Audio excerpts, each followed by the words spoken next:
नाशिकमधून एक मोठी बातमी समोर येत आहे। सातपूर पोलिसांच्या हद्दीत गोवंशांच्या तस्करीचा मोठा पर्दाफाश झाला आहे। बजरंग दलाच्या सतर्क कार्यकर्त्यांनी तब्बल 22 गायांची कत्तलखान्यात जाण्यापासून सुटका केली आहे। नाशिकमध्ये गोवंशाच्या तस्करीचं रॅकेट उघडकीस आलं आहे। पोलिसांच्या हद्दीत कत्तलीसाठी नेण्यात येत असलेल्या 22 गायींना बजरंग दलाच्या कार्यकर्त्यांनी मोठ्या धाडसाने पकडलं। सकाळी त्र्यंबक रोडवर संशयास्पद आयशर ट्रक दिसताच कार्यकर्त्यांनी त्यांचा पाठलाग केला। तपासणी केली असता त्यात क्रूरपणे कोंबलेल्या 22 गायी आढळल्या। या गायींना ओझर येथील कत्तलखान्यात नेण्यात येत असल्याची माहिती मिळाली आहे। या प्रकरणी पोलिसांनी तात्काळ कारवाई करत ट्रकसह जनावरांना ताब्यात घेतलं। आणि प्राणी फाउंडेशन नाशिक, जळगाव, धुळे आणि विश्व हिंदू परिषद बजरंग दल याच्या मार्फत आम्ही संघटनेचं काम करत राहतो। आज आम्हाला रात्री एक गोपनीयता माहिती मिळाली की जवाहर मोखडेकरनं एक अशोक लेलँडची गाडी ही येणार आहे आणि त्याच्यात जवळजवळ 20 ते 25 गाया गोवंश आपली गोमाता ती आहे आणि ती कत्तल खाण्यासाठी मालेगावला जात आहे अशी गोपनीयता आम्हाला मिळाली। रात्रीच आम्ही आमची संघटन तयार केली। रात्री आम्ही संघटन तयार करून त्र्यंबक रोडच्या दिशेने गेलो। आम्हाला खबर लागली ही गाडी त्र्यंबक बायपासहून सोनाली गार्डन ते नाशिक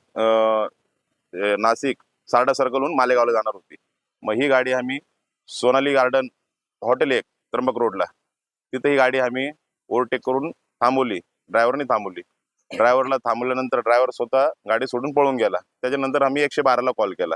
112ला कॉल करून पोलीस स्वतः आले त्या घटनास्थळी। त्यांनी शहानिशा केली। नंतर आम्हाला कल्पना दिली की ही गाडी आणि गोमाता आपल्याला पोलीस स्टेशनला घेऊन जायचंय। ती गाडी आणि अशोक लेलँडची गाडी आम्ही तात्काळ सातपूर स्टेशनला आणलेली।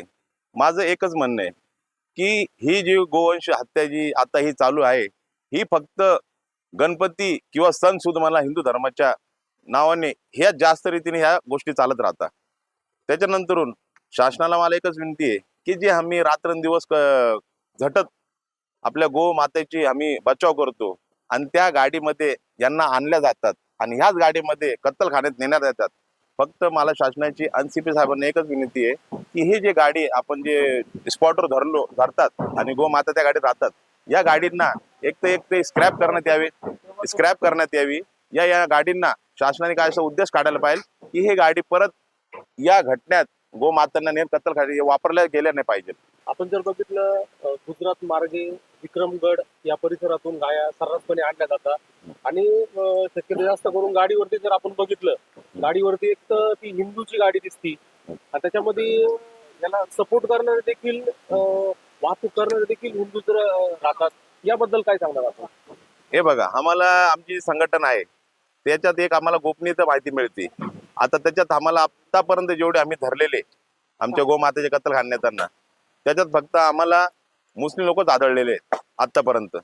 याच्यानं पहिले पण आम्ही 4-5 जे जण घटनास्थळ झाले होते सगळे लोक ते मुस्लिम धर्माचे अशी वाहतूक करतात त्यांना आपण आपल्याकडून काय आव्हान असणार? आता मी त्यांना एकच कल्पना देतो ह्याच्यानंतरून या वाहतुकामध्ये आम्हाला जे कोणी आढळलं आमचा हिंदू पण असो ना पहिले त्याचे आम्ही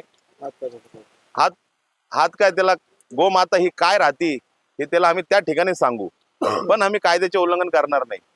कायद्यात राहून आम्ही हे सगळं काम करणार आहे। पण मला एकच विनंती आपल्या हिंदू धर्माने पण थोडं जागा व्हावं। जो तुम्हाला असं कोणी तुम्हाला असं दबाव टाकत असेल की भाऊ या गोष्टीतून हिंदू माणूस हे होईल ते होईल त्या दबावाला बळी न पडता तुम्ही गोमातेची सेवा करा आणि गोमातेला जेवढं वाचवतील ते वाचवा। 33 कोटी देवता आपण ज्यांना म्हणतो ही आपली गोमाता आहे याचं मी फक्त एवढं सांगतो आणि शासनाने आणि CP साहेबांना एकच विनंती करतो की याच्यावर कठोर कारवाई झाली पाहिजे। सध्या या प्रकरणाची नोंद सातपूर पोलीस ठाण्यात करण्यात आली असून पोलिसांनी पुढील तपास सुरू केला आहे। गोवंशांची तस्करी आणि कत्तलखान्यांसारखे क्रूर प्रकार रोखण्यासाठी पोलिसांकडून अधिक कडक पावले उचलण्याची गरज आहे। नाशिक प्रतिनिधी विजय धामणे यांच्याकडून मिळालेल्या या माहितीसह सिटी न्यूज अमरावती।